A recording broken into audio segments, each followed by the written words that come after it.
আসসালামু আলাইকুম রহমতুল্লাহি ওবরাকাতুহ। আজকে আমাদের এই পরীক্ষাটা যারা অ্যারাবিক ল্যাঙ্গুয়েজের যে একটা মান নির্ণয় পরীক্ষা ছিল ওই পরীক্ষাটা দিয়েছেন তাদের জন্য। আহ, আশা করি সবাই পরীক্ষার পরবর্তী সময়টা অনেক টেনশন বা একটা উদ্বিগ্নতার মধ্য দিয়ে কাটাইতেছেন। ইনশাল্লাহ এই ভিডিওটা আপনার জন্য কিছুটা ফারহাত এনে দেবে। তো সবচেয়ে প্রথম যেটা বলবো, মদিনা ইউনিভার্সিটি এটা যাদের ভাগ্যে আছে ইনশাল্লাহ হবেই হবে। এই জন্য হতাশ হওয়ার কিছু নাই।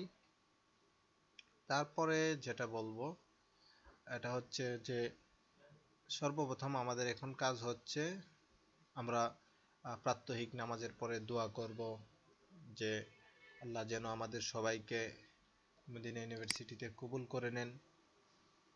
তারপরে আমরা আরেকটা কাজ করতে পারি, তা হলো যে আমরা তো আরবি ভাষার মান নির্ণয় পরীক্ষা দিয়েছি।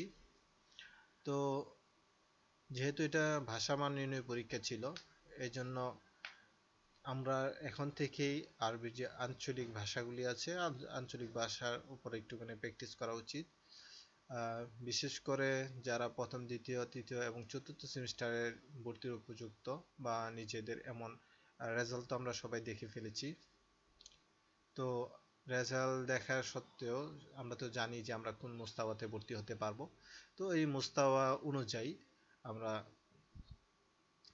কিতাব পড়তে থাকবো, যে সিলেবাস অনুযায়ী ওই সিলেবাসটা।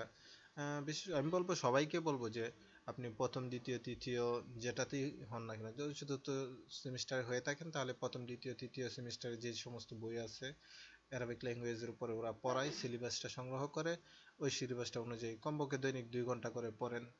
আর যারা কুলিয়াতে ভর্তি হওয়ার উপযুক্ত, মানে হচ্ছে 80-র উপরে পেয়েছেন, তারা আশা করি কুলিয়াতে ভর্তির প্রস্তুতি নিচ্ছেন এবং তাড়াতাড়ি পরীক্ষা দিয়ে দেন, এটাই আপনাদের জন্য মুনাসিব হবে।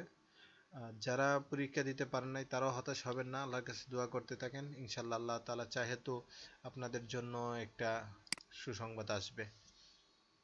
আজকে এতটুকুই, আশা করি ইনশাল্লাহ পরবর্তী কোনো ভিডিওতে এ ব্যাপারে আরো বিস্তারিত আলোচনা করব।